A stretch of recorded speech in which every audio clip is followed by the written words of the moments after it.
Eles são bem diferentes, e não é só pelo comportamento à beira do campo, ainda que Ramon Dias também tenha seus momentos de irritação. O maior abismo entre os dois está na data de nascimento. Ramon Dias tem 65 anos, Luiz Ubeldia 43. Poderia muito bem ser filho de Ramon, que aliás é braço direito, esquerdo e auxiliar do pai. Com um ano a menos que o técnico do São Paulo, Emiliano Dias é quase um co-treinador do Corinthians. Mas, de uma forma geral, os temperamentos não são muito iguais, não. O São Paulino é explosivo, enérgico e já acumula muitos cartões e expulsões em 5 meses de São Paulo.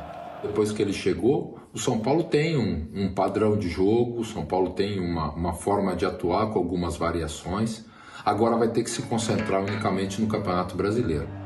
Enquanto o Ramon Dias é mais tranquilo, tem um outro estilo na área técnica e menos tempo de Corinthians. Ele completou 2 meses na semana passada. O Corinthians começou a melhorar o seu rendimento.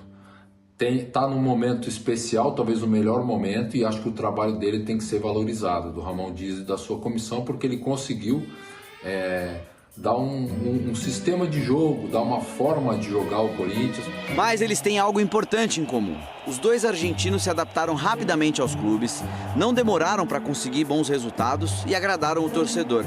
Ainda que neste momento as fases das equipes não sejam iguais. O Corinthians segue na zona de rebaixamento, mas vem embalado de 2 classificações seguidas nas Copas. Nós estamos passando um grande momento, esperemos de aproveitá-lo, esperemos... Estamos em um grande momento e agora temos também que recuperar o time no Brasileirão. O mérito é dos jogadores, que trabalham muito. O grupo mudou muito e eu estou contente por eles. Esperamos seguir. E o São Paulo vem lutando para entrar no G4 do Brasileirão, mas caiu na Copa do Brasil e acabou de ser eliminado pelo Botafogo na Libertadores. O jogador tem que saber voltar a página e enfrentar com o profissionalismo que temos. Tem que virar a página para ganharmos o Clássico e começarmos a lutar pelo Brasileirão. E o argentino do São Paulo teve uma má notícia nessa sexta-feira. O meia Michel Araújo sofreu uma lesão no ligamento colateral medial do joelho esquerdo e deve ficar cerca de 2 meses sem jogar. Mas eu espero que seja um jogo aberto, um jogo de muitas situações de gol, de muita criatividade. Os dois times têm jogadores para isso. Em Brasília e sob o comando de 2 comissões técnicas argentinas, esse clássico tem potencial para alterar bem a temperatura atual dos dois clubes. Senhoras e senhores, estamos de volta, porque a vida continua. O São Paulo foi eliminado da Libertadores, mas o tempo não para, as coisas não param. Tem Campeonato Brasileiro e tem majestoso clássico no fim de semana, nesse domingo, em Brasília, o que já começa sendo inacreditável. O São Paulo vai jogar um clássico em Brasília com o Corinthians. Às 4 da tarde, com São Paulo e Corinthians em alta, treino aberto, loucura, São Paulo ainda na ressaca da Libertadores. Então vamos falar sobre tudo isso aí. Escalação, arbitragem, lesão, tem jogadores lesionados do São Paulo, como vem o Corinthians também, coisas fora de campo, grana e tudo mais. Este vídeo que você acompanha, eu vou até... viajou todo mundo, é isso? E aí é uma discussão, deve ser o titular, deve ser o time reserva, poupar mais ou poupar menos, é isso? Esse é um dilema, né, Tironi? O força máxima, aquela expressão no Campeonato Brasileiro, agora ela é óbvia, só tem o Campeonato Brasileiro. Mas o que é a força máxima do São Paulo? Acho que essa é a discussão daqui para frente, né? Então, assim, o São Paulo não teve nenhum problema de lesão e não tem de suspensão entre os titulares, até então titulares, para o jogo contra o Corinthians. A exceção é o Michel Araújo, né? Que se machucou. Você falou qual que é essa lesão, né? O Michel Araújo vinha sendo um dos principais reservas, é verdade. Ele teve uma lesão no ligamento medial do joelho, a previsão de recuperação de 6 a 8 semanas. Não é cirurgia, mas ele deve, com isso, perder 2 meses. Faltam 2 meses para acabar a temporada. Então, você não dá para contar com o Michel Araújo.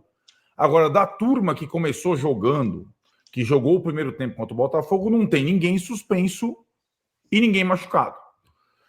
E mais, né? Tem uma questão aí que eu acho que a própria reação dos jogadores à eliminação do Botafogo, dos principais jogadores. Então, vamos lá. Vamos pensar. Luiz Gustavo, que é um dos principais veteranos, líderes, falhou no gol do Botafogo. O Rafinha foi aquele que se envolveu na confusão no final do jogo, fez uma postagem depois da partida e tudo mais. Tal. O Caleri perdeu um gol, perdeu um pênalti, fez também declaração assumindo responsabilidade depois do jogo com o Corinthians.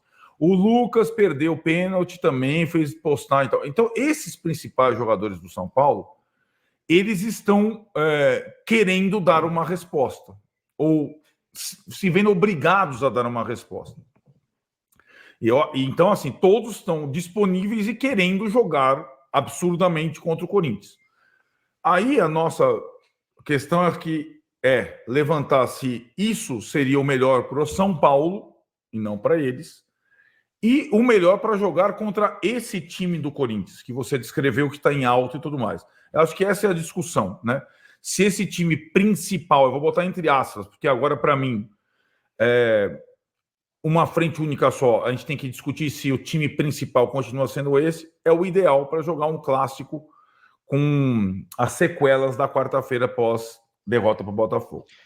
Muito bem, eu vou dar o meu pitaco aqui, aí você dá o seu em seguida. E vocês que estão aí em casa também dê os seus pitacos aqui nos comentários desse vídeo. O time principal, com essa turma toda, que, enfim, fracassou na Libertadores, é o time que deve jogar ou deve mudar tudo, tirar os caras que estão cansados e tal? Eu acho que energia, vontade de dar a volta por cima conta muito para mim. Eu prefiro uns caras grandes e com sangue nos olhos querendo dar resposta. Caleri, Lucas, tal, eu prefiro esses caras em campo do que você colocar lá o Galopo, sei lá quem, o André Silva, que até entrou muito bem, outros caras que talvez tenham sentido menos e estejam devendo menos.